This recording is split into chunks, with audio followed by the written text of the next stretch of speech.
तो मैं औरंगाबाद के तमाम लोगों से और तमाम राजनीतिक पार्टियों से ये कहना चाहूँगा, जिनके नेता बोल नहीं रहे हैं मैं समझ सकता हूँ, लेकिन वो अपने कार्यकर्ताओं को उतारिए। ये मोर्चा इम्तियाज जलील किसी राजनीतिक पार्टी का नुमाइंदा बोल के नहीं कर रहा है। मी औरंगाबादचा खासदार या नात्याने माझी जबाबदारी आहे सर्व जिल्ह्याची। तो मैं वो जिले की जिम्मेदारी निभाते हुए मैं तमाम राजनीतिक पार्टी के लोगों के, तमाम जितने भी धर्म मजहब के लोग हैं, ये सभी लोगों से अपील करूंगा कि 31 तारीख के दिन मुझे मालूम है कि ये जो पॅन्डेमिक ऍक्ट है, आपने नोटिफिकेशन निकाल दिए की तुम्ही कोणताही जुलूस काढू शकत नाही, तुम्ही हे करू शकत नाही, ते करू शकत नाही, माहित आहे मला सगळ्याला, तुम्ही आमच्यावर कारवाई करणार हे पण माहित आहे आम्हाला। लेकिन उसी पैंडेमिक एक्ट के तहत मैं प्रशासन को और सरकार को एक बात कहता हूं कि उसी पैंडेमिक एक्ट के अंदर प्रशासन को यह राइट दिया गया है कि आप कोई भी इंस्टीट्यूशन अपने कब्जे में ले सकते हैं, चाहे वो प्राइवेट रहो या कोई भी रहो। तो आपको अगर मालूम है कि घाटी आपके लिए है तो लोगों की सेवा नहीं दे पा रहा है, आप ले लीजिए ना, पूरे जितने प्राइवेट हॉस्पिटल्स औरंगाबाद के अंदर है उसको एक्वायर कर लीजिएगा, आप मॉनिटर करिएगा। आप में है हिम्मत इतनी कि जितने प्राइवेट हॉस्पिटल्स आप ले सकते हैं कानून के तहत, पैंडेमिक एक्ट के अंदर ये प्रोविजन है, आप पूरे प्राइवेट हॉस्पिटल्स एक्वायर कर लीजिएगा, आप मॉनिटर करिएगा कि बेड्स किसको देना है, किसको नहीं देना है, कितने बेड्स कहां पर अवेलेबल है करके। ये नहीं करेंगे और सबसे आसान तरीका कि लॉकडाउन लॉकडाउन लॉकडाउन, तो ये कब तक चलने वाला है। तो एक बार फिर से मैं आप लोगों से अपील करूंगा, ये औरंगाबाद का ही नहीं, ये हर जगह के लोगों के लिए एक वो बनना चाहिए कि देखिए औरंगाबाद के लोग खड़े रहे तब जाकर, क्योंकि कोई ना कलेक्टर गारंटी दे सकते हैं, ना डिविजनल कमिश्नर, ना म्युनिसिपल, ना पुलिस कमिश्नर गारंटी दे सकते हैं कि ये 10 दिन के बाद है तो कोरोना पूरी तरह से खत्म हो जाएगा करके। आप लिखित में दे दीजिएगा। आपको तो मैंने कहा हूं कि साहब ये आप इंडस्ट्री खोले रखेंगे, सुबह 6 बजे से 8 बजे तक ये चालू रहेगा, 8 बजे से 12 बजे तक चालू रहेगा। अगर आपको चेन तोड़नी है तो आप 3 दिन 4 दिन 5 दिन का कंप्लीट लॉकडाउन करिए, कंप्लीट। इंडस्ट्री भी बंद रहनी चाहिए, हर चीज बंद रहनी चाहिए, हम देते हैं आपको, सपोर्ट करते हैं। लेकिन नहीं, इंडस्ट्री को हम कैसा सताएंगे, इतनी बड़ी लॉबी है, उनको कैसा हम नाराज करेंगे, प्राइवेट हॉस्पिटल्स का हम कैसा एक्वायर करेंगे, इतनी बड़ी लॉबी है उनकी, अपनी मर्जी से वो जितना बिल चाहे वो बना रहे हैं, पेशेंटों को लूट रहे हैं, ये सब आप जानते हैं। मेरा यही कहना है कि 31 तारीख के दिन आप सभी लोग, मैं पत्रकारों से ये अनुरोध करूंगा कि इसके अंदर देखिए ये एक पब्लिक से जुड़ा हुआ मुद्दा है, किसी ना किसी को तो ये खड़े रहने की जरूरत है। और अगर हम नहीं खड़े रहेंगे तो हो सकता है कि आगे जब हमारे ऊपर दिक्कत आएगी, जब किसी गरीब के ऊपर दिक्कत आएगी और वहां पर उसको पता चलेगा कि नहीं, मैं मेरी माँ को है तो एक बेड तक नहीं दे सका हूँ, बेड दिलाया हूँ तो वहां पर उसको इलाज करने के लिए वहां पर नर्स नहीं थे, डॉक्टर नहीं थे। आज माइल्ड ये हो रहा है कोरोना का, बहुत सारे लोग हैं तो अपने, मैं खुद इम्तियाज जलील, मैंने कोरोना से गुजरा हूँ, मैंने टाइम के ऊपर इलाज किया, हॉस्पिटल के अंदर गया, कई दिन घर के अंदर है तो आइसोलेशन के अंदर रहा और बेहतर होके आया। मैं औरंगाबाद के नौजवानों से खास तौर से ये अपील करना चाहूंगा कि जितने भी लोग मरने की खबर आ रही है वो उनके पिताजी हैं, उनके वालिद हैं, उनके दादा हैं, उनके नाना हैं, यानी कि सब बुजुर्ग लोग जो उम्र जिनकी हो गई है वो लोग हैं। मैं उन बच्चों से अपील करना चाहूंगा कि अपने माँ बाप के पास जाइए, बैठिए और उनको ये समझाइए कि कोरोना कोई बहुत बड़ी बीमारी नहीं है कि जिससे आपकी जान चले जाए। आज जिस तरह से ये प्रशासन के जरिए जो एक डर और खौफ का माहौल तैयार किया जा रहा है, किसी को भी कोरोना हो जा रहा है तो हर कोई बर्दाश्त करता ऐसा नहीं है, उसकी आंखों के सामने अपनी मौत नजर आ रही है कि अब मैं मरने ही वाला हूं। नहीं मरेंगे आप अगर आप हिम्मत से, और ये बच्चों की जिम्मेदारी है कि अपने माँ बाप के पास बैठिए, अपने माँ बाप के पास बैठ के है तो अपने समझाइए उन्हें कि आपको कोरोना भी अगर हुआ है तो कोई ये नहीं है। क्योंकि देखिए माँ बाप अगर चले गए, दादा दादी नाना नानी अगर चले गए तो उसके बाद रोने से कुछ ये नहीं होगा। उनके पास बैठ के उन्हें समझाइए। सड़क के ऊपर निकलते वक्त आपकी जिम्मेदारी है। किसी ने भी मुझे ये फोन करके कहना नहीं कि पुलिस वाले ने मुझे पकड़ा है, मैं मास्क नहीं पहना था। अगर किसी ने कहा, मैं पुलिस वाले को कहूंगा कि डबल उससे पैसा लो करके, क्योंकि जो जो हमको मदद करनी है वो मदद हमने करनी है।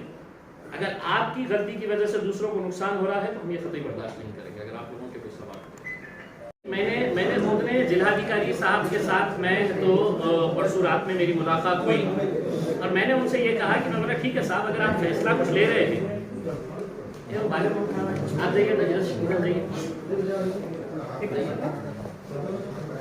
इंडस्ट्री वालों को बुलाइए, ऑटो रिक्शा यूनियन वालों को बुलाइए, ये सब्जी तरकारी बेचने वाले मार्केट यार्ड के जितने भी लोग हैं उन लोगों को बुलाइए, राधा मंडी वालों को, ट्रेडर्स को बुलाइए जो छोटे मोटे व्यापारी हैं, क्योंकि उनका खुद का ये कहना है। अभी जगन्नाथ काड़े साहब जो अध्यक्ष है, उनका फोन आया और उन्होंने कहा कि साहब इंडस्ट्री के अंदर है तो आप है तो 1000 लोगों को बुला सकते हैं, हमारे छोटे छोटे जो दुकानों के अंदर 2 लोग 3 लोग 4 लोग काम कर रहे हैं उनको आप बंद करने के लिए बोल रहे हैं। जो मास्क वो वहाँ पे पहनने वाले हैं वो हम यहाँ पे भी पहनाएंगे, जो सैनिटाइज वहाँ पे करने वाले हैं वो हम यहाँ पे भी करने वाले। तो वो सिर्फ अमीर है, उनके उद्योग चलना चाहिए, आप उनको इजाजत दे रहे हैं। और हमारे पास 40,000 ऐसे कर्मचारी हैं, 40,000, ये छोटे छोटे दुकानदारों के कारोबार जो करने वाले लोग हैं, किरकोळ विक्रेता, ये वो सब मिला के तो 40,000 लोग हैं। उनको आप बोल रहे घर बैठेगा, आप दीजिए ना, हम घर में बिठाने के लिए कोई एतराज नहीं है। प्रशासन ने पैसा दिया, उनको खाने का इंतजाम करे, उसके अंदर 8-10 दिन का 15 दिन का 1 महीना करवा दें। प्रशासन ने अपने निर्णय में कुछ नरमी नहीं बरती तो क्या आप कोर्ट जाएंगे?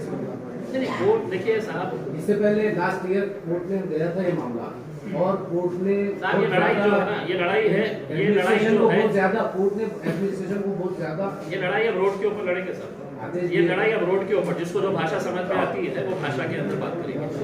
क्या रहेगा एक्शन प्लान, क्या रहेगी, फ्रॉड होता है? अब ये है, देखिए राजेश साहब, सीधी उंगली से घी नहीं निकला तो टेढ़ी करनी पड़ती है, तो बहुत थोड़ी सी टेढ़ी की है। और पब्लिक का प्रेशर अगर पब्लिक ने बोली कि नहीं साहब रहने दीजिए, ये पोस्ट खाली रहने दीजिएगा उसमें, तो फिर इम्तियाज अली को भी कोई लेना देना नहीं रहेगा। मैं ये लड़ रहा हूँ, ये जनता के लिए लड़ रहे हैं। अगर जनता इसके अंदर अगर साथ देगी तो ठीक, वरना लॉकडाउन है तो 10 दिन का क्या है उसके अंदर। प्रशासन तो चाहेगा कि 3-4 महीने में तो लॉकडाउन रहे, तो हम भी आराम से रहते हैं, और तुम सड़कों के ऊपर निकलो ही मत करके। लास्ट टाइम प्रशासन के निर्णय के विरोध में आप पूरे औरंगाबाद के लोक प्रतिनिधि एक साथ आकर पत्रकार परिषद में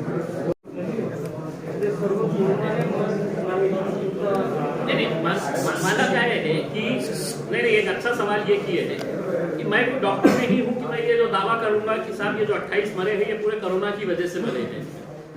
अब आप ये करिएगा कि पूरा आंकड़ा है तो कितने लोग मरे हैं घाटी के अंदर, ये भी बता दीजिएगा कि कोई कैंसर से मरा है, कोई इसकी वजह से मरा है, कोई इसकी वजह से मरा है करके। आप सिर्फ कोरोना के, भाई मरना सबको है, मुझे भी मरना है और आपको भी मरना है, लेकिन अगर हर मौत को अगर आप बोलेंगे कि साहब हम सिर्फ कोरोना की मौत के बारे में बताएंगे, कोरोना के प्रिकॉशंस के बारे में बताइएगा, क्या क्या आपको करने का है, कोरोना के ताल्लुक से है तो एक पॉजिटिव माइंड तैयार करिए। 1 साल से लोग इतने परेशान हो गए हैं, नौकरियां चले गई है, धंधे खत्म हो गए हैं, आने वाला कुछ अच्छा रास्ता नजर आ रहा था, तो बोले घर में बैठ जाओ करके उसमें 1 दिवसाचा मोर्चा राहणार आहे की त्यानंतर अजून फक्त 1 दिवसाचा दुपारी 3 वाजता पैठण गेटला आम्ही सगळे लोक एकट्ठा होऊन आणि पैठण गेट पासून आम्ही ते जिल्हाधिकारी ऑफिस पर्यंत तिथे पोहोचणार आणि शांत मोर्चा नसणार। कारण काय आहे, आम्हाला मोदी साहेबांनी सांगितलेले आहे की काहीतरी वाजवून कोरोना पण जाता नहीं है तो ढोल ताशे बजा के लेके जाएंगे सरकार को जगाने के लिए, चाहे वो उद्धव साहब को जगाना हो या मोदी साहब को जगाना हो, अगर वो नींद में सो रहे हैं तो ढोल ताशे बजाते हुए लेकर जाएंगे।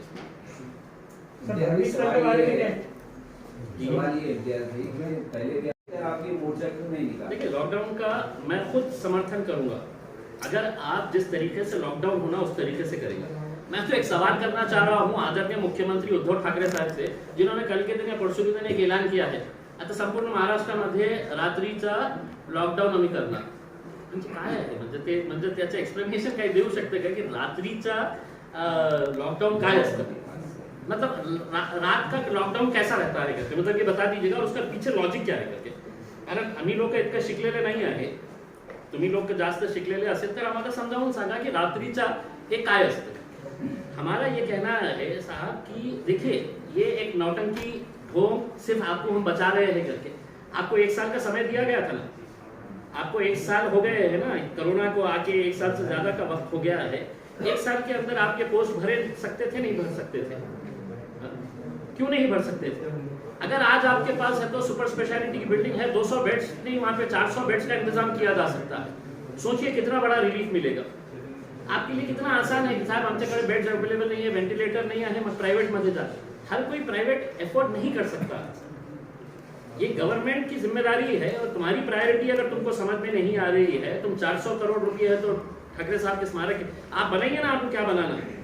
मैंने तो पार्लियामेंट के अंदर बोला कि मतलब आपको पार्लियामेंट की बिल्डिंग बनाना है, आप बनाइए, लेकिन आज प्राथमिकता क्या है आप ये देखिएगा। आज हमारे हॉस्पिटल में वेंटिलेटर्स नहीं, बेड्स नहीं, डॉक्टर्स नहीं, और एक सेक्रेटरी बोलता है कि पैसे कौन देगा करके।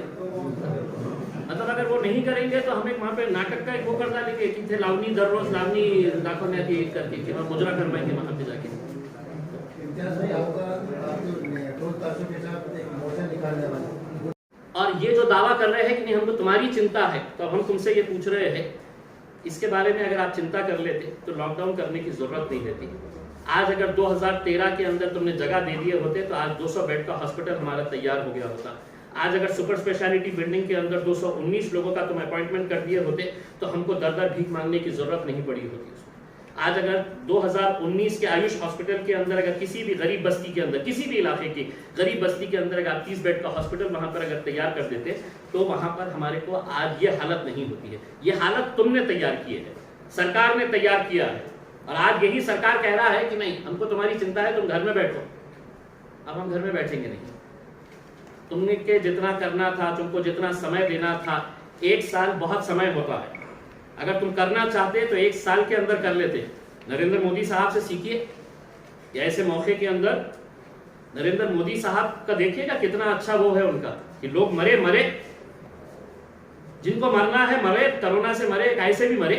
मुझे लोकसभा की पार्लियामेंट की नई बिल्डिंग बनाने का है, हजारों करोड़ रुपए की, और मैंने वो काम शुरू कर दिया और काम ऐसा शुरू करा हूं कि अक्टूबर 2022 तक, अगले साल दिन और रात 24 आवर्स वो पार्लियामेंट की बिल्डिंग का काम शुरू है। आप अगर मर गए हैं तो आपकी क्या कीमत है साहब, आपकी जान की कीमत क्या है ये बताइए ना। आपके पास वेंटिलेटर नहीं है तो कोई चिंता नहीं है, हम तो पार्लियामेंट की बिल्डिंग, नई पार्लियामेंट की बिल्डिंग के अंदर मुझे सौभाग्य मिलने वाला है मोदी जी की वजह से। जय हो मोदी जी आपका।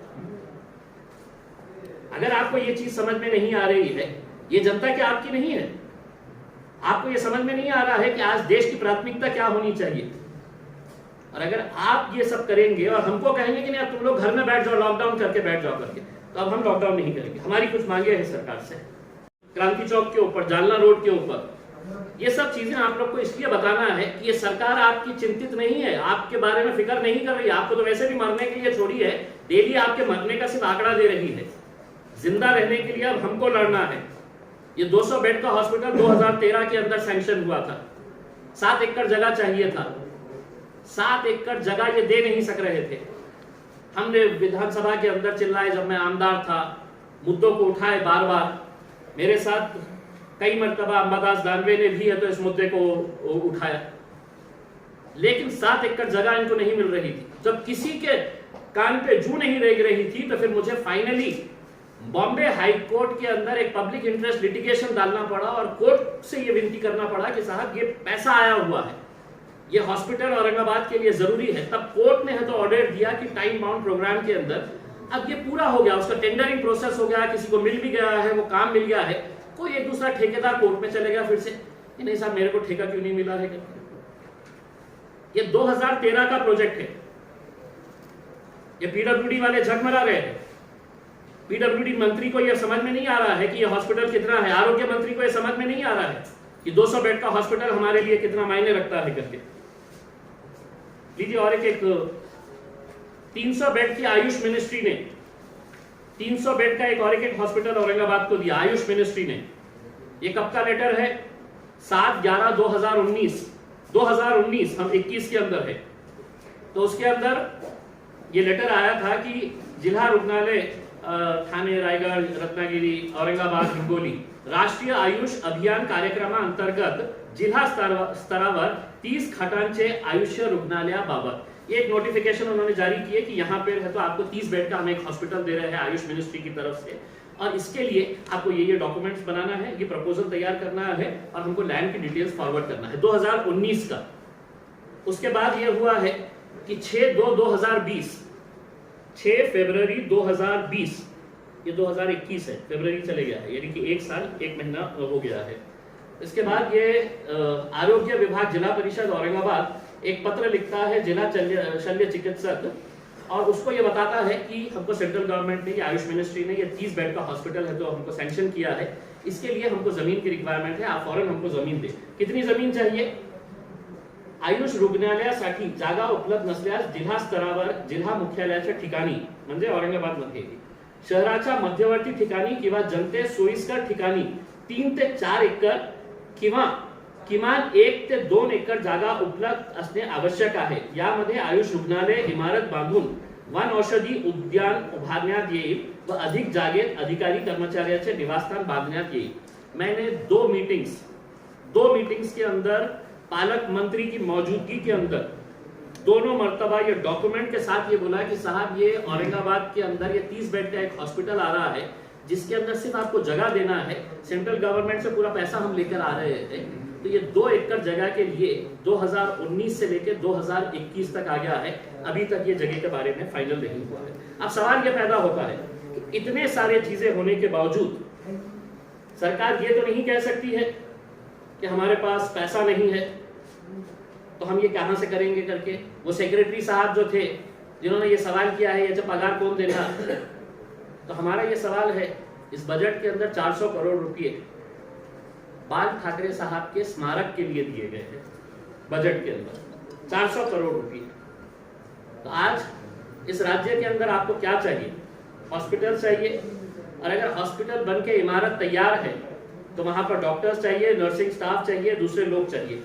अब हमारे सामने एक सवाल है, या तो इनके लॉकडाउन को मानो, घर में बैठ जाओ, ऐसा पीछे खामोश बैठो, बाहेर चल जाओ। लॉकडाऊन करण्याचा निर्णय प्रशासनाने घेतलेला आहे आणि 8 तारखेपर्यंत ते लॉकडाऊन राहणार आहे। त्यामध्ये काय काय उघड राहणार आहे आणि काय बंद राहणार आहे त्याचं सगळं नियमावली त्यांनी दिलेली आहे। त्यांचं असं म्हणणं आहे की उद्योग आम्ही सुरू ठेवू, उद्योग आमच्या जिल्ह्यासाठी नाही, मराठवाड्यासाठी खूप महत्त्वाचा आहे, याच्यामध्ये काही दुमत नाही। पण त्या उद्योगामध्ये काम करणारे जो लाखो कर्मचारी आहेत, लाखोच्या संख्येने, माझ्या माहितीप्रमाणे फक्त वालूजला जाणारे जे कर्मचारी आहेत ते 2 लाख पेक्षा जास्त आहेत। आणि त्यांच्या लोकांचा जीव महत्त्वाचा नाही आहे का? आपण हे जेव्हा निर्णय घेतलं तर इंडस्ट्रीच्या एक मोठ्या लॉबीला खुश करण्यासाठी हे निर्णय घेतलं, पण त्या गरीब कर्मचाऱ्यांच्या साठी आम्ही रस्त्यावर उतरणार आहे।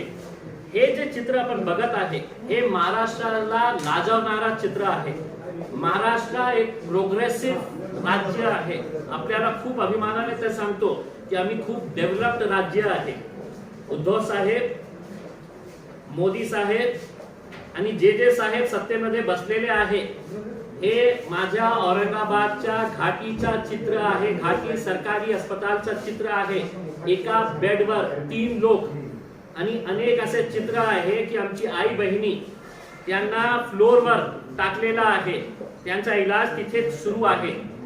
मग आता जेव्हा हे निर्णय घेतलेला आहे तर तुम्ही असे समजू नका की हे तुमच्या हितासाठी घेतलेलं आहे, कारण मी सविस्तर आपल्याला माहिती दिलेली आहे की औरंगाबाद शहरामध्ये जितके सरकारी हॉस्पिटल्स आहे ते घाटी हॉस्पिटल आहे, जे सर्वात मोठा हॉस्पिटल आहे। किती लोकांची त्याच्यामध्ये रिक्रुटमेंट असायला पाहिजे होतं आणि वेकेन्सी किती आहे डॉक्टर्सची, नर्सिंग स्टाफची, हे सगळे तुम्ही आकडे बघितलं तर हे चौंकानेवाले आकडे आहे। शासकीय वैद्यकीय रुग्णालय 868 वेकेन्सीज आहे। औरंगाबाद महानगरपालिका स्मार्ट सिटीच्या वाटेने चाललेला शहर, आरोग्य विभागामध्ये किती वेकेन्सीज आहे? 83 वेकेन्सीज। मग जिल्हा परिषद औरंगाबाद, जिल्हा परिषद म्हणजे जे जिल्ह्याच्या विविध ठिकाणी, तालुक्याच्या विविध ठिकाणी, गावामध्ये जे आरोग्य केंद्र आहे त्या सगळ्यांची जिल्ह्यामध्ये औरंगाबाद जिल्हा परिषद औरंगाबाद आरोग्य विभागामध्ये किती वेकेन्सीज आहे? तर 332 वेकेन्सीज। कॅन्सर हॉस्पिटल औरंगाबाद महाराष्ट्रातला सर्व महत्त्वाचा आणि मोठा हॉस्पिटल पैकी एक सरकारी कॅन्सर हॉस्पिटल, वेकेन्सीज किती आहे? 122। मग तिकडचंच एक एक्सटेन्शन विंग तयार करण्यात येत आहे, 165 एडिशनल बेड्स तयार होतील। तिकडची वेकेन्सीज किती आहे? 364। सिव्हिल हॉस्पिटल चिकलठाणा औरंगाबाद, खूप मोठी इमारत आपण उभी केली, कोट्यवधी रुपये खर्च केले त्याच्यावर. वेकन्सीज किती आहे? 60 डॉक्टर्स, कर्मचारी, नर्सेस. आणि सर्वात महत्वाचं एक सुपर स्पेशालिटी बिल्डिंग, त्याच्यावर 150 कोटी रुपये खर्च करण्यात आले होते. 150 कोटी रुपये, 120 कोटी रुपये केंद्र सरकारने दिले, 30 कोटी राज्य सरकारने दिले. 2017 मध्ये हे बिल्डिंग पूर्णपणे तयार होती. पण आजपर्यंत 2021 आहे मार्च, एकही माणसाला तिथे रिक्रूट करण्यात आलेला नाही. किती वेकन्सीज आहे तिथे? 219 वेकन्सीज है. 200 bed women and child hospital, ज्याच्यासाठी मला हायकोर्टामध्ये PIL फाईल करावं लागलं. फक्त 7 एकर जागा हे प्रशासन देत नाही होता. तर ते हॉस्पिटल 2013 ला सँक्शन झालेलं आहे. आजही त्याचं काम सुरू नाही झालेलं आहे. आज काल मला कळालं की कोणी ठेकेदार कोर्टामध्ये गेला की ते टेंडर मला काळ नाही मिळालं. म्हणजे कशा ना कशा रीतीने आपल्याला काम कसं थांबायचं आहे इतकं महत्वाचं. मग 30 बेडच्या आयुष मिनिस्ट्रीने औरंगाबादला एक हॉस्पिटल आपल्याला दिले होते 30 बेडच्या. त्याच्यासाठी फक्त 2 एकर जागा पाहिजे. 2019चा हे प्रस्ताव आहे, 2019चा. तेही जागा आपल्याला देत नाही प्रशासन. आणि हे दावा करतं की आम्ही हे जे लॉकडाऊन करते तुमच्या जीवासाठी करतो, तुमच्या संरक्षणासाठी करतो. तर हे खोटे आहे. म्हणून आम्ही हे निर्णय घेतलेला आहे की आम्ही हे लॉकडाऊनला नाही, आम्ही करोनाला संपायचे आहे. सगळं आम्ही जे काळजी घ्यायची आहे ते काळजी घेणार. आम्ही तुम्हाला सहयोग करणार. पण हे पोस्टिंग कधी भरणार तुम्ही? त्याच्या विरोधात आम्ही 31 तारखेला 31 मार्चला दुपारी 3 वाजता पैठण गेट पासून ते जिल्हाधिकारी कार्यालयापर्यंत एक मोर्चा काढणार आहे. आणि त्या मोर्चामध्ये एकच मागणी करणार आहे की आमच्या हॉस्पिटलची बिल्डिंग तयार आहे. आमच्या हॉस्पिटल्समध्ये जे डॉक्टर्स, नर्सेस, स्टाफ आणि क्लास 3, क्लास 4 चे जे रिक्रूटमेंट्स आहे, जे अनेक वर्षापासून प्रलंबित आहे, ते लवकरात लवकर भरा. काम कर रही है कि लॉकडाउन नहीं साहब, आपकी जान बहुत कीमती है, हमारे को आपकी जान बचाना है, कोरोना बहुत तेजी से फैल रहा है. तो मैं आपको बताता हूं कि हमको वैसे भी मरने के लिए छोड़ दिया गया है.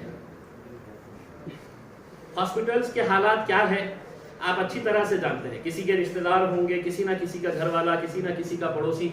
आपको भी एज अ पत्रकार लोग फोन करते होंगे कि साहब मुझे बेड दिलवा दीजिएगा, साहब यहाँ पर इलाज नहीं हो रहा. किसी ना किसी को तो हर रोज फोन आते होंगे, हमको तो 50 आते हैं इसमें.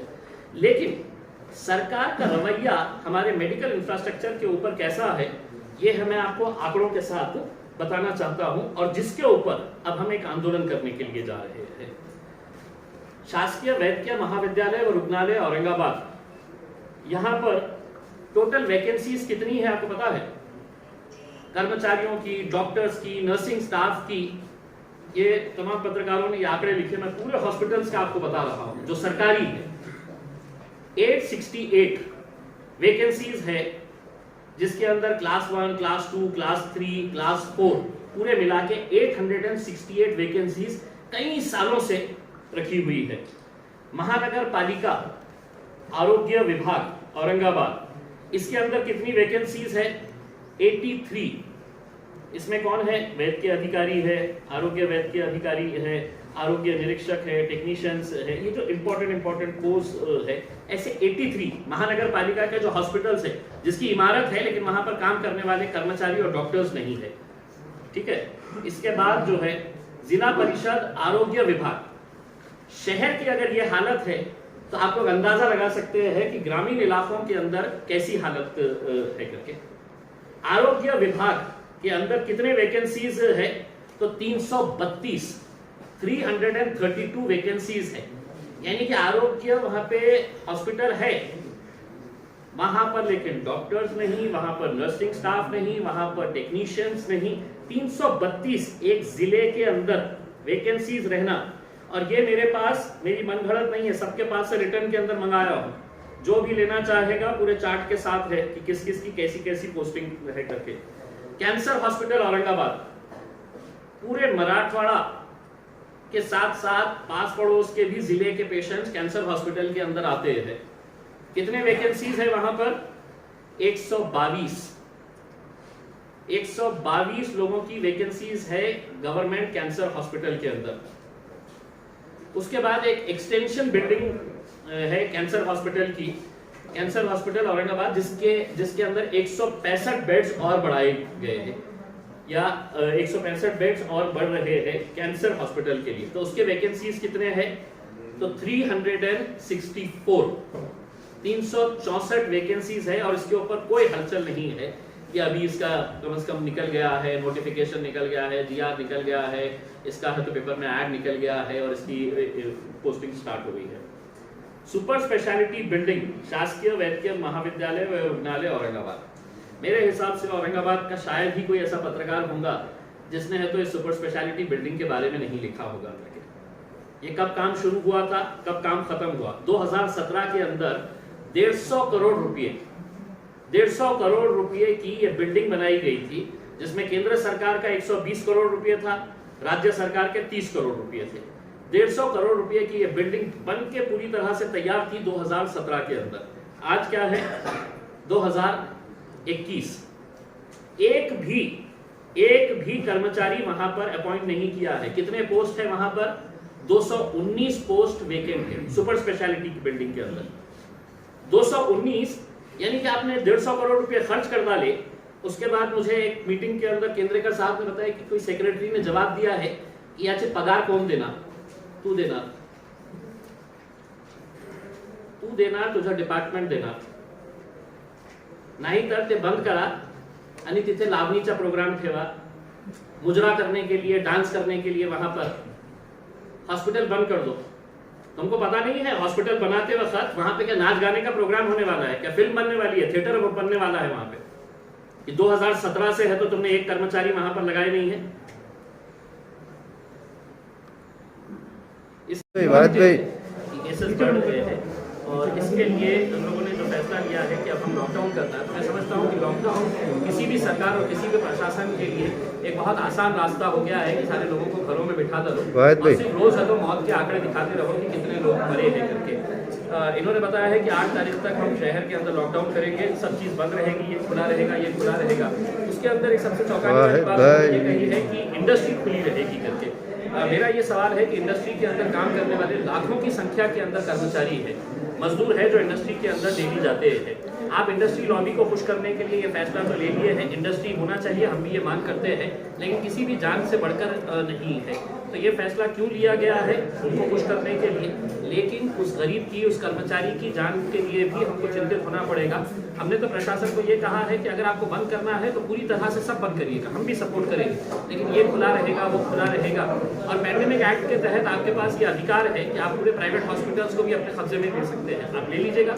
आपके पास अगर घाटी के अंदर ये प्रॉब्लम है, देखिए हमारी ये मांग है कि ये जो लॉकडाउन किया जा रहा है ये सिर्फ अपना काम आसान करने के लिए ये किया जा रहा है, जबकि हकीकत ये है कि पिछले कई सालों से जितने भी सरकारी हॉस्पिटल्स हैं औरंगाबाद के, चाहे वो घाटी हॉस्पिटल हो, चाहे कैंसर हॉस्पिटल हो, सिविल हॉस्पिटल हो, सुपर स्पेशलिटी बिल्डिंग हो, या जो नया सिविल हॉस्पिटल की बिल्डिंग आई है, कैंसर हॉस्पिटल, ये जितने भी हॉस्पिटल, या महानगर पालिका का आरोग्य, इन पूरे अगर डिपार्टमेंट्स की अगर हम बात करते हैं हॉस्पिटल्स की, तो 2048 vacancies of doctors, nursing staff, attendants, class 3, class 4 की वैकेंसीज कई सालों से खाली पड़ी हुई है। आज अगर सुपर स्पेशलिटी की बिल्डिंग 150 करोड़ रुपए की बनाई गई है, 2017 के अंदर कंप्लीट हो गई है, अगर उसमें अगर आप 219 लोगों का रिक्रूटमेंट अगर कर देते, वहां पर डॉक्टर्स अपॉइंट कर देते, तो 400 लोग वहां पर पेशेंट वहां पर भी भर्ती हो सकते थे। कितना बड़ा रिलीफ मिला होता उसमें। तो ये नहीं करेंगे, रिक्रूटमेंट करेंगे नहीं, और सरकार का एक सेक्रेटरी कहेगा कि यांचा पगार कोण देणार? तर तुम्ही देणार, तुमची जबाबदारी आहे सरकारची। तिथे काही नौटंकी नाही होणार आहे, तिथे नाच गाण्याचा कार्यक्रम नाही होणार आहे, तिथे हॉस्पिटल तुम्ही बांधलेला आहे आणि त्या हॉस्पिटल साठी आपल्याला डॉक्टर पाहिजे, सगळ्यांना माहित है। तो ये आपको सबको मालूम है, तो आप इसके ऊपर ये फैसला करिए। और अगर नहीं करते हैं, हमने बहुत बर्दाश्त किया है, 30 तारीख के दिन ये लॉकडाउन स्टार्ट हो रहा है, हम 31 तारीख के दिन ये मांगों को लेकर हम प्रशासन के ऊपर ये दबाव डालेंगे, सरकार के ऊपर ये दबाव डालेंगे, सड़क के ऊपर निकलकर आंदोलन करेंगे। 31 तारीख के दिन दोपहर में 3 बजे पैठन गेट से हम एक मोर्चा निकालेंगे, तमाम प्रिकॉशंस लेकर। कोई भी वहां पर एक भी आदमी आपको बगैर मास्क का नहीं मिलेगा। आप हमको ये नहीं कह सकते कि इतने सारे लोग, अगर आप रोकेंगे तो पश्चिम बंगाल में जाके नरेंद्र मोदी साहब को भी रोकिए आप। आसाम में जाके है तो अमित शाह साहब को भी रोकिए आप, जहाँ पर हजारों लाखों लोगों को अगर वो जमा कर रहे हैं, तो मैं अपनी मांगों के लिए सड़क के ऊपर उतरूंगा, पूरे प्रिकॉशंस के साथ उतरूंगा और खामोशी से नहीं उतरूंगा, थोड़ा सा बजाते हुए निकलूंगा, क्योंकि ये जो लोग सो रहे हैं वो लोगों को जगाने का वक्त आया है। और वो लोगों को जगाने के लिए हम 31 तारीख के दिन औरंगाबाद में एक पार्टी की तरफ से नहीं, ये औरंगाबाद जिले के तमाम लोगों से मैं ये हाथ जोड़कर ये अपील करूंगा कि किसी ना किसी के घर में ये मौत हो सकती है, उसके लिए वो बीमारी जिम्मेदार नहीं रहेगी, वो अस्पताल जिम्मेदार रहेगा, वो प्रशासन और वो सरकार जिम्मेदार रहेगी जो आपको मेडिकल सुविधा नहीं दे पा रही है। वही मेडिकल सुविधाएं हासिल करने के लिए ये हमारा आंदोलन हम 31 तारीख के दिन करेंगे।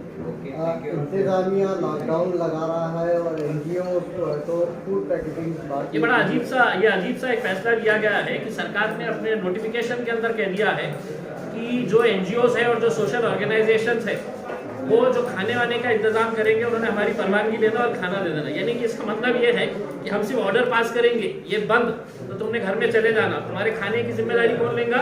तो कोई एनजीओ लेगा नहीं। जितना करना था एनजीओ से करेंगे। अब अगर लॉकडाउन का फैसला तुमने किया है तो खिलाने की जिम्मेदारी भी तुम्हारी ही है। इंतजामिया अवाम के खाने का इंतजाम न कर सका तो उसके बाद आपकी क्या एक्शन? किंतु परंतु के अंदर क्यों? अभी तो उनके पास से निकालेंगे। आरोग्य मंत्री खेली हुआ है मराठवाड़ा। देखिए बहुत दुर्भाग्य है कि आज औरंगाबाद से ज्यादा केसेस जो है वो पूना के अंदर निकल रहे हैं।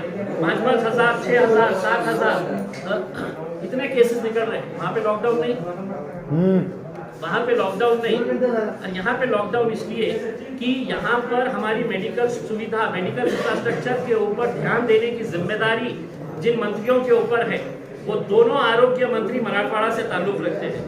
चाहे वो राजेश टोपे हो जो हमारे पड़ोस के राजेश जालना के हैं, या दूसरे आरोग्य मंत्री अमित देशमुख साहब हैं जो लातूर से ताल्लुक रखते हैं। मराठवाड़ा के रहने के बावजूद भी मराठवाड़ा की राजधानी की अगर हेल्थ की अवस्था ये है तो हमें भी शर्म आती है और उन्हें भी थोड़ी आनी चाहिए। सर, क्या लॉकडाउन इंतजामिया की नाकामी का सबूत है? वो नोटिफिकेशन मैं ये मांग कर रहा हूँ कि अगर बंद करना है तो पूरी इंडस्ट्री बंद होनी चाहिए। सिर्फ इंडस्ट्रियलिस्ट के फायदे के लिए अगर मजदूरों की जान के साथ अगर आप खेलेंगे तो हम कतई बर्दाश्त नहीं करेंगे। आप कहेंगे कि नहीं साहब इंडस्ट्री का बहुत बड़ा नुकसान होने वाला है। इंडस्ट्री की लॉबी मुझे मालूम है, मुझे भी मालूम है कि इंडस्ट्री औरंगाबाद के अंदर आना चाहिए, इंडस्ट्री टिकना चाहिए। इंडस्ट्री अगर बंद होती है तो नुकसान होता है, लेकिन कोई भी उद्योगपति नहीं मरने वाला है, कोई भी इंडस्ट्रियलिस्ट नहीं मरने वाला है। और इसकी जिंदा मिसाल मैं आपको देता हूँ कि पिछले साल जब कोरोना यही जनवरी, फरवरी, मार्च, मई में जब कोरोना बहुत पीक के ऊपर था, तब है तो इन्होंने पहले तो इंडस्ट्री बंद की है, फिर उसके बाद इंडस्ट्री को खोलने की इजाजत दी है। चिकनखाने के अंदर लुपिन नाम की एक फार्मास्यूटिकल कंपनी है, बहुत बड़ी कंपनी है। उसका रोल आपको मैं बताता हूँ, लिखित के अंदर मेरे पास इसका ये है कि कोरोना के पीरियड के अंदर लुपिन कंपनी चालू थी, उनको परमिशन दी गई थी क्योंकि साहब हम ड्रग्स मैन्युफैक्चर करते हैं, हम टीबी की दवाइयाँ बनाते हैं, हमारे को इजाज़त दी जाए। बिल्कुल देना चाहिए था और वो दिया गया था। वहाँ पर एक महिला थी ललिता भगवान साड़वे, ये डेली वेज के ऊपर वहाँ पर जो कॉन्ट्रैक्ट के ऊपर आते हैं लोग, तो वो महिला वहाँ पर आई, वो पॉजिटिव हुई। तो उसको उन्होंने क्या किए कि बोले तुम घर चले जाओ और कल से आना नहीं। ये लुपिन फैक्ट्री का ये रिटर्न के अंदर है मेरे पास, उनका क्वेश्चन भी है, उनके रिप्लाई भी है कि कल से आना नहीं करके। वही पीरियड के अंदर आपको याद होगा कि आरिफ कॉलोनी के अंदर सबसे पहला केस निकला था, जो लड़का पूना से आया था। उसका वीडियो आज भी आप YouTube के ऊपर अगर देखेंगे तो 15 गाड़ियां थे। सबसे पहले डिविजनल कमिश्नर केंद्रेकर साहब की गाड़ी थी, फिर police commissioner, collector, municipal commissioner, पूरे अधिकारी YouTube के ऊपर है। 15 गाड़ियां थे, गिन के ले लेना आपने, 15 4 व्हीलर्स गाड़ियां थे, जुई लाइट लगा के है तो आरिफ कॉलोनी के ऊपर पहुंचे थे, जैसा मानो है तो एक आतंकी पकड़ा गया है बहुत बड़ा करके। वो विजुअल्स आज भी है। ये महिला को बोला गया कि आप घर के ऊपर छोड़ दिया जाए। आपको याद होगा उसी पीरियड के अंदर सहारा हॉस्पिटल में एक पेशेंट एडमिट हुआ, उसको कोरोना नहीं था, वो घर चले गया, डिस्चार्ज होके घर चले गया। घर जाने के बाद वो पॉजिटिव पाया गया। तो प्रशासन को पता चला कि अरे ये वहां पे उस हॉस्पिटल के अंदर एडमिट था, तो इन्होंने सहारा हॉस्पिटल में गए और हॉस्पिटल जहां पर लोगों का ट्रीटमेंट हो रहा था वो सहारा हॉस्पिटल 15 दिन के लिए सील कर दिया गया था। 15 दिन के लिए, ये उसी पीरियड के अंदर जहां पर है तो लुपिन का ये पेशेंट पकड़ी गई थी। अब लुपिन ने है तो अपना ये दिए कि नहीं साहब, हमने ये जो महिला के कांटेक्ट में 58 लोग आए थे, हमने उनको भी बोले थे कि थोड़ा सा सावधान रहना है करके। उस वक्त का गवर्नमेंट का नोटिफिकेशन था कि फौरन है तो एरिया सील हो जाना, उसके बाद है तो गवर्नमेंट ने डाला कि आपने उसको सैनिटाइज करना, इतने दिन बंद करना, पूरे एरिया को सैनिटाइज करके ये करना। जिस वक्त ये महिला पॉजिटिव पाई गई थी तो उस वक्त कोई सरकार की तरफ से ये नहीं था कि इंडस्ट्री में अगर कोई केस पॉजिटिव आता है तो क्या करना चाहिए, ये बाद में नोटिफिकेशन निकला था। इन्होंने क्या किए कि फ्राइडे के दिन या सैटरडे के दिन था, उनकी कंपनी को वैसे भी छुट्टी थी, इन्होंने 2 दिन है तो कंपनी बंद करे और तीसरे दिन से सबको बुला लिए, और बुलाने के बाद ये हुआ कि बोले हमने सैनिटाइज कर दिए। उसी वक्त मुझे ये मामला, पिछले साल ये मामला मेरे सामने आया, तो मेरे को ये सवाल पैदा हुआ कि मैं बोला इतनी बड़ी फैक्ट्री जिसके अंदर समूह से लोग काम कर रहे हैं, वहां पे केस पॉजिटिव आता है और महज है तो वो कहते हैं कि हमने सैनिटाइज कर दिया है और कंपनी चालू कर दी है। फिर सहारा को 15 दिन लॉकडाउन क्यों किया गया था? फिर जब एक केस निकला था तो 15-15 गाड़ियां अधिकारियों की वहां पर क्यों गई थी? ये एक सवाल पैदा होता है। तो इन्होंने बताया कि नहीं सर, हमने पूरे प्रिकॉशंस लिए हैं करके। अब एक सवाल ये था कि मैंने क्या करना, उस वक्त मुझे पता था ये जो महिला रहती थी ये मुकुंदवाड़ी संजय नगर, और आप लोगों को मालूम होगा कि उस पीरियड के अंदर सबसे ज्यादा हॉटस्पॉट अगर कोई था तो संजय नगर था। सबसे ज्यादा लोग प्रभावित थे तो वो संजय नगर का एरिया था। अब मेरे सामने ये एक प्रश्न था कि मैं या तो मुद्दा उठा के ये लुपिन वालों को तो पकड़ूं इनका, कि तुमने है तो ये ऐसा कैसा किए है। मैंने फौरन उस वक्त के जिलाधिकारी को पूरा बताया, मैंने पुलिस कमिश्नर को पूरा बताया कि सर ये ऐसा ऐसा हुआ है करके। आपको मालूम है इतना सब बताने के बावजूद कि एक भी वरिष्ठ अधिकारी लुपिन के अंदर कदम नहीं रखा, न जाके इंस्पेक्शन किया। कौन गया वहां पे? तो पुलिस डिपार्टमेंट की तरफ से वहां पे मेरे ख्याल इंस्पेक्टर कोटे बोल के थे, वो गए, और एक शॉप इंस्पेक्टर नहीं फैक्ट्री इंस्पेक्टर गया वहां पे चेक करने के लिए। बस 2 लोग गए। मैंने वो फैक्ट्री इंस्पेक्टर से पूछा, मैं बोला ये जो कंपनी है रूल्स के हिसाब से, मैंने बोला साहब उन्होंने सब साफ सफाई करके शुरू कर डाली बोले काम। आप सोचिएगा कि मतलब इंडस्ट्री अपने तौर के ऊपर कोई कर्मचारी होता है तो तुम जाओ घर पे जाओ, तुम जियो मरो, क्या करना है तुम्हारा ये करो करके।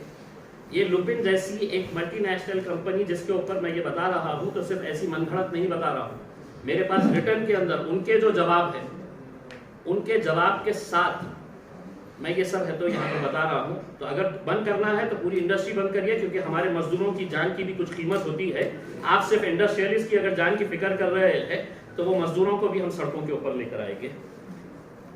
अब जो मुद्दे के लिए हम यहाँ पर इकट्ठा हुए हैं, देखिए आपको ऐसा लग रहा होगा ये प्रशासन और ये सरकार जो है जो में क्यों नहीं आ रहा है, मुझे आज भी समझ में नहीं आ रहा है। मतलब मैं बिहार गया था, गुजरात गया, पश्चिम बंगाल, आसाम, वेस्ट बंगाल, तुम्हारा केरला, तमिलनाडु, यहाँ पर कोरोना कहाँ गायब हो जाता है, क्या सेटिंग है, या तो मोदी साहब के साथ है या किसके साथ है पता नहीं है, लेकिन वहां पर नहीं होता है। आप वहां के विजुअल्स उठा के देख लीजिएगा, अमित शाह साहब की रैली के अंदर विदाउट मास्क के उन्होंने भी घूम रहे हैं ट्रक के अंदर ऐसा हाथ बताते हुए। वो हाथ ऐसा बता रहे हैं जो कैसे उल्लू बना रहा है देशवासियों को, उनको मास्क पहना रहा है और मैं यहाँ पे टहल रहा हूँ करके मेरी पार्टी के लिए। क्रिकेट मैच भी हो रहे हैं, वहाँ पे फोटो आई है अभी, गवर्नमेंट के बहुत सारे अधिकारी जो है वो पूना के अंदर बैठ के तो मैच देख रहे थे करके। अब हम ये अगर सरकार अगर ये मांग कर रही है कि हमको लॉकडाउन करना बहुत ज़रूरी है, तो साहब 150 आप फूड स्टॉल्स प्रशासन की तरफ से खोलेंगे, एक एक फूड स्टॉल एक एक एरिया के अंदर खोला जाए। आप कैसा बांटना है बांट ले, या तो पुलिस कमिश्नर साहब या कलेक्टर साहब या म्यूनसिपल कमिश्नर साहब कह ले कि नहीं 50 से हमारा क्या होगा, आप 150 पूरे हम खोल देंगे, आपकी मर्जी ये है, ये खोल दें। इलेक्ट्रिसिटी बिल अभी भी लोगों के पास जाया जा रहा है, लोगों से इलेक्ट्रिसिटी बिल अभी भी मांगा जा रहा है। इसके बारे में कुछ ना कुछ तो भी फैसला कर ले कि हम ये 10 दिन बैठेंगे तो हमारे घर का भी पंखा जलेगा, फिर आप लाइट का बिल बढ़ेगा, फिर आप आएंगे हमारे पास हम काट देंगे करके। जो छोटे मोटे दुकानदार है, जो छोटे मोटे दुकानदार है, वो छोटे मोटे दुकानदार को रोज है तो कहीं ना कहीं किराया देना पड़ता है। अगर किसी ने ये लिया है डेली के ऊपर भी देना पड़ता है, किसी को 300, किसी मुझे है तो कोई कन्नड़ से फोन करता है, कोई गंगापुर से, साहेब माझा दररोजचा 300 रुपये किराया भाड़ा मला द्यावा लागतं। मी 4 दिवस दुकान बंद ठेवली तर साहेब माझा सगळं महिन्याचा मी कशा पोट भरू करके। ये डेली इस तरह के फोन आते हैं। आप बंद कर रहे हैं, बंद करिएगा। ये लोगों का जितना भी बंद के पीरियड का किराया रहेगा वो प्रशासन अपने तरफ से बेयर कर ले, कोई बहुत बड़ी रकम नहीं है। आप तो एक छोटी छोटी चीज के लिए 400-400 करोड़ रुपए दे देते हैं, तो आपको कोई चिंता नहीं होनी चाहिए इसमें।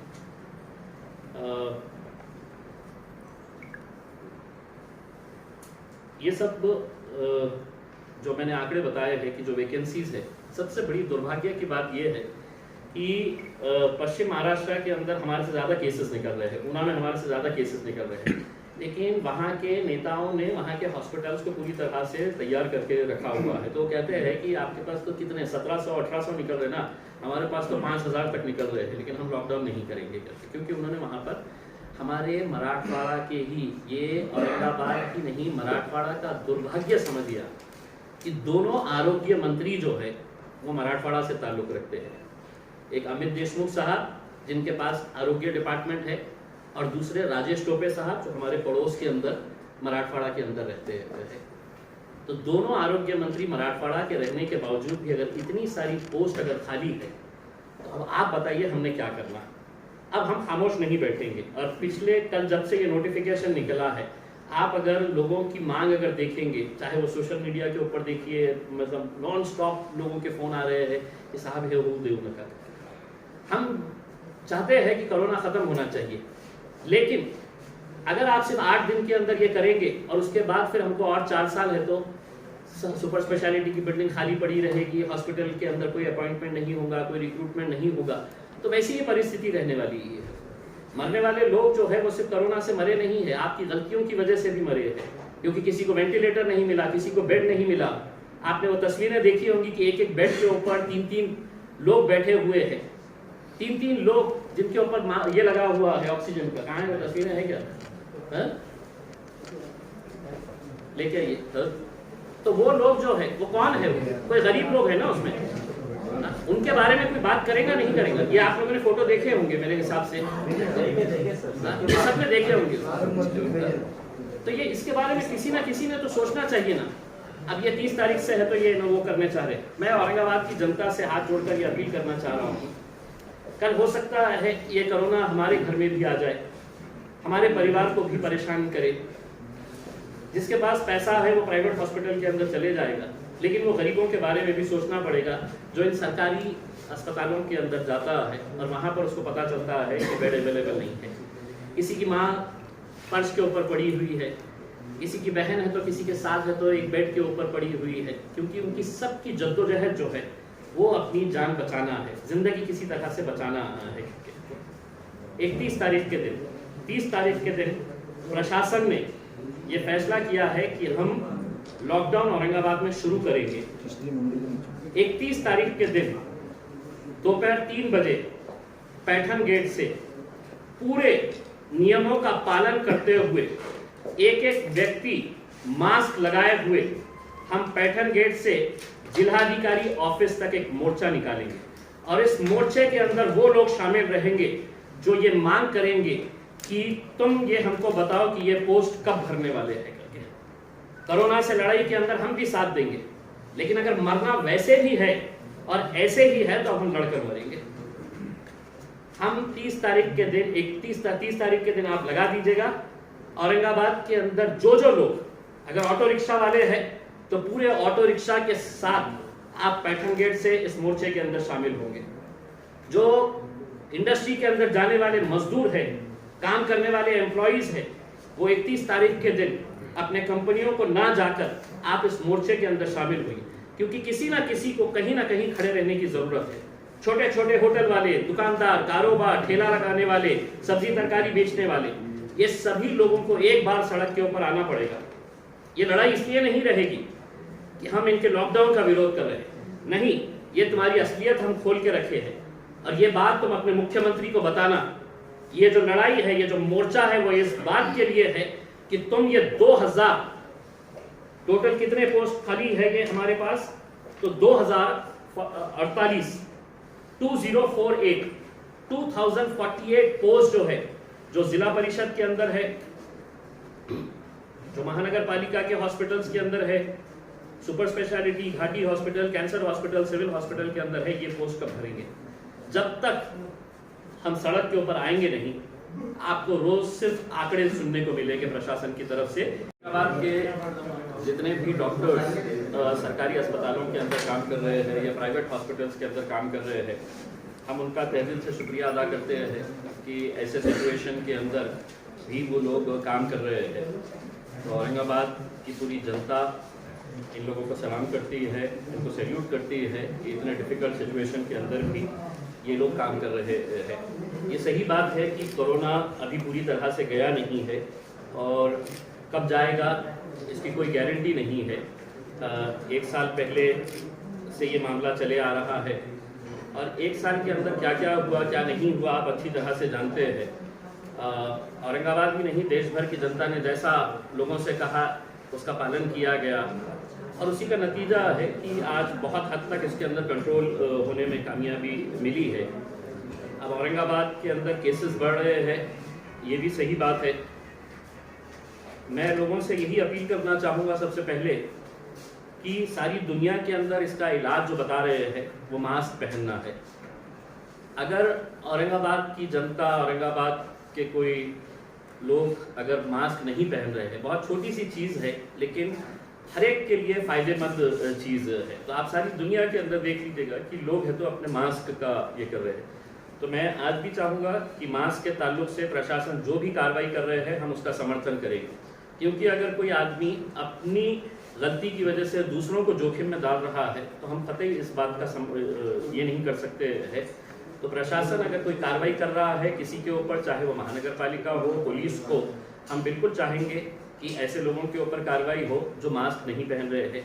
और मास्क का मतलब ये है कि अगर हम अपनी दस्ती से अपना मुंह नहीं ढाक रहे हैं, अपने किसी दुपट्टे से हम अपना मुंह नहीं ढाक रहे हैं, मास्क से अपना मुंह नहीं ढाक रहे हैं, तो कहीं ना कहीं आप दूसरों को खतरे में डाल रहे हैं। अब पिछले दिनों से जो औरंगाबाद के जो आंकड़े सामने आ रहे हैं, मैं तो प्रशासन से ये अपील करना चाहूँगा, या बहुत हो चुका है कि आप ये जो आंकड़े दिखा रहे हैं कि इतने हो गए हैं, इतने मर गए हैं, इतने पॉजिटिव हो गए हैं, मुझे ऐसा लगने लगा है कि अब आप कोरोना के डर से लोगों के साथ खिलवाड़ कर रहे हैं।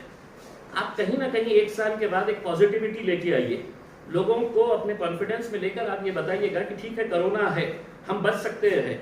लेकिन अगर आप रोज सिर्फ आंकड़े जारी करेंगे और मीडिया भी उसे कि आज 8 मर गए, आज 15 मर गए, आज 20 मर गए, मरने वाले लोग जो है उनका अगर आप हिस्ट्री अगर निकालेंगे तो कहीं ऐसे है कि सिर्फ कोरोना की वजह से मरे हैं ऐसा नहीं है, दूसरी बीमारियों की वजह से भी उनको जो दूसरे एलिमेंट्स थे, कोमॉर्बिड जैसे कहते हैं, उसकी वजह से भी मौत हुई है।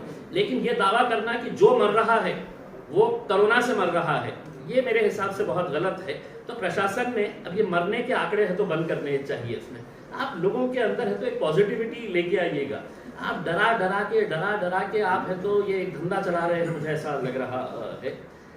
ये जब आप औरंगाबाद शहर के आंकड़े भर रहे हैं तो स्वाभाविक है किसी भी सरकार और किसी भी प्रशासन के लिए सबसे आसान तरीका क्या है कि तुम भी घर में बैठ जाओ, हम भी घर में बैठ जाते हैं करके। तो ये लॉकडाउन जो है ये किसी भी प्रशासन और किसी भी सरकार के लिए बहुत आसान बात है। आज हम आपके सामने कुछ ऐसी बातें रखने वाले हैं जिसके लिए मैं चाहूंगा कि औरंगाबाद की पूरी जनता ने हमें इस मुद्दे के ऊपर साथ देना चाहिए, क्योंकि किसी न किसी के बाप की डेथ हुई, किसी न किसी की माँ इस दुनिया में नहीं रही है, किसी के बच्चों का इंतकाल हुआ है। आज अगर ये मौतें हुई है तो सिर्फ कोरोना की वजह से हुई है, ये हम कतई नहीं कह सकते हैं। सरकार और प्रशासन की हलगर्जीपना कहिएगा, नेग्लिजेंस कहिएगा, या आपके हेल्थ डिपार्टमेंट, हेल्थ इंफ्रास्ट्रक्चर की तरफ जितना आपका ध्यान देना चाहिए था, हम पूरे आंकड़े के साथ आज के दिन आए हैं और पूरे आंकड़े आपको बताएंगे कि हमको आज कैसा मरने के लिए छोड़ा गया है। लॉकडाउन करके अगर ये समझ रहे हैं कि 8 दिन 6 दिन का हम लॉकडाउन करेंगे, 10 दिन का लॉकडाउन करेंगे और कोरोना खत्म हो जाएगा, तो नहीं, ये अपने पापों की सजा जनता के ऊपर थोप रहे हैं। इनका पाप है ये, इनकी जो गलतियां हैं वो गलतियों का ठिकरा है तो आम जनता के ऊपर फोड़ा जा रहा है। और क्या गलतियां हैं उनकी मैं आपको बताऊंगा उसमें। लेकिन अब कल ये फैसला लिया गया है कि हम लॉकडाउन करेंगे औरंगाबाद में, और ये लॉकडाउन रहेगा 8 तारीख तक। तो ये लॉकडाउन के अंदर क्या खुला रहेगा, क्या बंद रहेगा करके मैं पहले थोड़ा सा उनका जो नोटिफिकेशन आया है उसमें कुछ जो मुझे ऐसा लगा कि जिसके ऊपर किसी न किसी को तो सवाल उठाना चाहिए करके। दिक्कत ये है कि आज औरंगाबाद का कोई भी लोक प्रतिनिधि इसलिए बोलने के लिए तैयार नहीं है क्योंकि आज चाहे कांग्रेस हो, राष्ट्रवादी हो, शिवसेना हो, सत्ता की लालच के अंदर कि हमारी कुर्सी ना छूट जाए, तो ये जनता के हितों के बारे में कोई बात करने के लिए तैयार नहीं। प्रशासन कह रहा है आपल्याला हे करायचे आहे, हो साहेब करायचे आहे, आपल्याला हे नहीं करायचे, हो साहेब नहीं करायचे आहे। ये अगर इस तरह का ये है तो कल आपको भी जनता के सामने जाकर खड़े रहना पड़ेगा। क्यों ये आवाज इसके ऊपर उठाई नहीं जा रही है? भाई आप ये समझ लीजिएगा, क्योंकि कोई भी लोक प्रतिनिधि 8-10 लाख लोगों का प्रतिनिधित्व करता है, कोई भी खासदार 10-20 लाख लोगों का प्रतिनिधित्व करता है। कोई अगर नहीं बोल रहा है तो प्रशासन को ऐसा लग रहा है कि सगळे लोक प्रतिनिधी आमच्या बाजूने बोलत आहे, फक्त इम्तियाज जलील कशाला बोलत आहे। मैं बोलूंगा और आगे भी बोलता रहूंगा, आपको पसंद आए या ना आए करके। अब ये जो नोटिफिकेशन जारी किया गया है इसमें मैंने कुछ बात बताया है कि मॉर्निंग वॉक, इव्हनिंग वॉक इत्यादि प्रतिबंधित राहील, तसे सार्वजनिक ठिकाणी मॉर्निंग वॉक, इवनिंग वॉक। अब आदमी है तो अगर 24 घंटे अगर अपने घर के अंदर रहेगा, बैठे रहेगा, अपने हेल्थ के लिए अगर वो है तो अपनी बीवी के साथ मास्क लगाकर अपने गली के अंदर, अपने कहीं रोड के ऊपर टहल रहा है, वॉक करने के लिए जा रहा है, तो इसके अंदर क्या दिक्कत हो रही है प्रशासन को? इसका प्रशासन ने हमको बताना चाहिए करके। कोई भी वॉक करने के लिए जाता है तो पूरा मोहल्ले को साथ में लेकर नहीं जाता है कि 200 लोग हम वॉक करने के लिए निकले हैं करके। कोई पति पत्नी, कोई भाई बहन, कोई बाप बेटा अगर वॉक करने के लिए जा रहे हैं तो इसके ऊपर प्रतिबंध किस हिसाब से लगाया गया है, आप हमको एक्सप्लेन करिएगा। दूसरा ये है कि मंगल कार्यालय, हॉल, लग्न समारंभ, वाढदिवस, ये कार्यक्रम ये सब बंद रहेगे। या आदेशानुसार लागू करण्यात येत असलेल्या संचारबंदीच्या कालावधीत केवळ नोंदणीकृत विवाह, रजिस्टर्ड मैरिज अनुयोग्य असेल। पहले की 2 दिन बाद की शादी रखा है, 4 दिन बाद की शादी रखा है। हम चाहेंगे कि प्रशासन ने फौरन आज का आज नोटिफिकेशन निकालना चाहिए कि जिसको भी शादी करना है 24 घंटे के अंदर प्रशासन शादी करके दे डालेगा आपको। अगर प्रशासन को ये नहीं मालूम है कि 1 महीने का समय लगता है नोटिफिकेशन देने के बाद शादी करने के लिए, तो आज आप निकाल दीजिएगा, हम भी इसका समर्थन करेंगे कि सब रजिस्टर्ड मैरिज 24 घंटे के अंदर हो जाएगी। आप ये जो बता रहे हैं कि अब ये इतने लॉकडाउन के पीरियड के अंदर सब रजिस्टर्ड में, आज अगर मैं रजिस्ट्री करा है तो 1 महीने के बाद का मुझे टाइम मिलेगा उसमें। ये रूल है। अगर वो रूल अगर बंद कर रहे हैं तो हम भी बोलेंगे ठीक है साहब, जाके रजिस्टर्ड मैरिज करवाइएगा।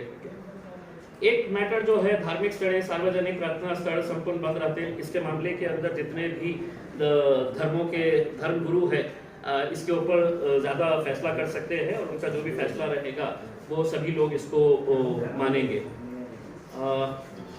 ऑटोमध्ये फक्त 2 प्रवाशांना मास्क सह प्रवास अनुयोग्य राहील। दो ही पैसेंजर्स रहेंगे। बसेस चालू रहने वाले हैं। अगर बसेस में अगर माँ बाप बेटा बेटी अगर बस से उतर रहे हैं तो उनको 2 ऑटो लेना पड़ेगा। 4 जने बैठ नहीं सकेंगे, सिर्फ 2 ही लोग बैठ के उसके अंदर जा सकते हैं। और इसका एक आगे एक भी कनेक्शन है तो वो भी हम दिखाते हैं। एक अहम बात ये है कि ये उद्योग पूरा शुरू रहने वाला है।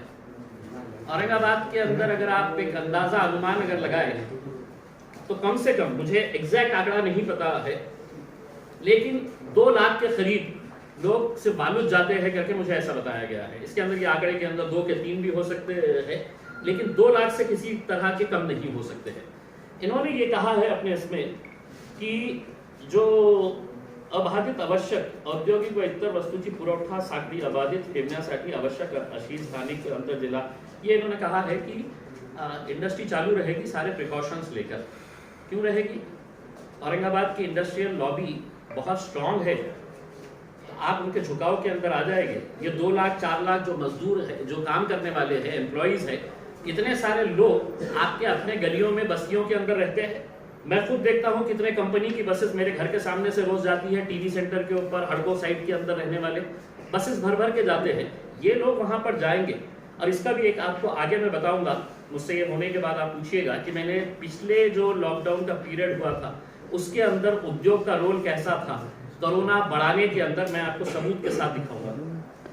कोरोना को बढ़ाने के लिए यहाँ की एक बड़ी इंडस्ट्री ने कैसा अपना रोल अदा किया था, मैं डॉक्यूमेंट्स के साथ मैं आपको बताऊंगा। ई कॉमर्स सेवा उदाहरण अमेझॉन, फ्लिपकार्ट व तत्सम सेवा अत्यावश्यक व इतर घरपोच सुरू राहतील। क्यों? सिर्फ अमेज़न और फ्लिपकार्ट ने आपको क्या बोला है? बाकी मेरे मोहल्ले का जो दुकानदार है, अगर कुछ सामान देना चाहा, आपने ये स्पेशल प्रिविलेज फ्लिपकार्ट और अमेज़न को क्यों दे रखा है? इनका इंटरेस्ट क्या है कि फ्लिपकार्ट और अमेज़न ने ही बाकी का ये देना चाहिए। अगर कोई फ्रूट वाला, कोई सब्जी वाला, कोई दुकान वाला अगर है तो आपके लॉकडाउन के जो टाइमिंग के बाद अगर देना चाह रहा है तो वो आप उसको अलाउ नहीं करेंगे। और सिर्फ यही 2 कंपनीज को क्यों अलाउ किया जा रहा है? महाराष्ट्र राज्य परिवहन महामंडळ खाजगी बस सेवेमार्फत नियमित व रात्रीच्या प्रवासी वाहतुकीस परवानगी राहील, यानी कि दिन और रात रहेगा उसमें। दूसरी तरफ आप ये कह रहे हैं कि ऑटो जो है वो सार्वजनिक तौर के ऊपर 3 व्हीलर्स बंद कर दिए गए हैं। स्थानिक सार्वजनिक व खाजगी बस सेवा, ट्रक, टेम्पो, ट्रेलर स्थानिक सार्वजनिक व खाजगी प्रवासी वाहने 2 चाकी, 3 चाकी व 4 चाकी परिशिष्ट बी मध्ये नमूद केलेल्या असून व्यतिरिक्त संपूर्णतः बंद राहतील। अब अगर बस में से कोई आदमी उतर रहा है सेंट्रल बस स्टैंड के ऊपर और उसको सिडको जाने का है और आप कह रहे हैं कि ये पूरी तरह से 3 व्हीलर्स बंद रहेंगे, तो इसके अंदर भी थोड़ी सी क्लैरिटी अगर आप लेकर आ गए तो ज्यादा बेहतर रहेगा।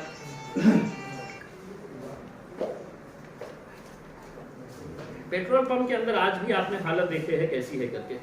महाराष्ट्र के अंदर हर जगह बंद है ऐसा नहीं है। आज अगर मेरे किसी परिवार के अंदर कोई इमरजेंसी आ जाती है, मुझे पूना जाना है, मेरे गाड़ी के अंदर पेट्रोल नहीं है या मुझे औरंगाबाद छोड़कर कहीं दूसरी जगह जाने का है, तो आज ये पेट्रोल पंप की जो हालत करके रखे हुए हैं, इसकी वजह क्या है? Petrol diesel comes under essential commodities act. मतलब ये मुझे बताने की जरूरत नहीं है, एसेंशियल कमोडिटीज के अंदर आते हैं ये। इसके अंदर आप अपनी मर्जी के हिसाब से कायदे कानून बना नहीं सकते हैं, गवर्नमेंट का एक्ट है। उस एक्ट के हिसाब से आज आप एक पेट्रोल पंप, अभी दिल्ली गेट के सामने आप लोग जाते जाते, आपसे विनती करूंगा कि आप जाते जाते एक फोटो लेके जाइए, वहां से समूह से लोग खड़े हुए हैं गाड़ियां लेके अपने, उसको स्ट्रीमलाइन करिए पेट्रोल डीजल को। आप वैसे भी लोगों को ये, अगर मुझे पेट्रोल भरा के मेरी 2 व्हीलर के अंदर मुझे जाना है कि जालना जाना है, जालना के अंदर तो खुला है ना, आप पेट्रोल के ऊपर ही ऐसी बंधन लेके आ गए हैं, तो ये इसके ऊपर भी बंधन हटना चाहिए मेरे हिसाब से। ये कुछ मुद्दे हैं। इन्होंने कहा है कि मनरेगा के रोगियों के काम जो है वो शिष्टाचार पाळून कामाच्या ठिकाणी शारीरिक अंतर ठेवावे। अब ये शारीरिक अंतर ठेवावे दूसरी जगह के ऊपर भी लागू हो सकता है। मनरेगा के अंदर शारीरिक क्या होता है पता नहीं है, कितना चिपक के काम करते हैं। एक लास्ट पॉइंट जो है वो बहुत अच्छा है। सेवाभावी संस्था किंवा एनजीओ ही जे गरजू नागरिकांना जेवण इत्यादी मदत देऊ इच्छितात ते पूर्व परवानगीने विहित ठिकाणी व वेळेत हे कार्य करू शकतात। तुम्हारा काम क्या है? हम लॉकडाउन कर देंगे, एनजीओ तुम खाना बना के खिला देना इन लोगों को। सेवाभावी संस्था तुम्हारा काम है खाना खिला देना उनको, हमने तो बंद कर दिए हैं, और खिलाना भी है तो हमारे से आके परमिशन लेना।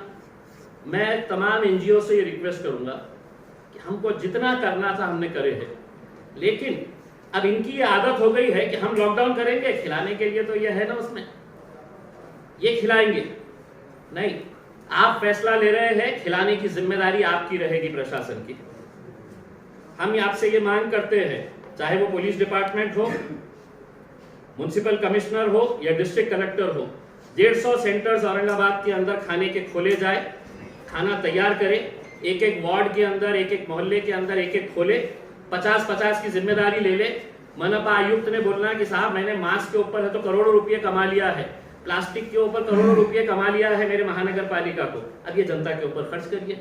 50 खाने के स्टॉल्स बात कीजिएगा कि साहब ये एरिया के अंदर है तो मैं बनाऊंगा महानगर पालिका की तरफ से। पुलिस डिपार्टमेंट बहुत पैसा इकट्ठा कर रही है लोगों से, गाड़ी पे क्यों निकले, 2000 की फाइन, 3000 की फाइन, मास्क क्यों नहीं लगाए हुए हैं, चलिए फाइन। तो ये पैसा कोरोना के नाम के ऊपर आप जमा कर रहे हैं, अब कोरोना के ऊपर आप खर्च करिएगा उसमें।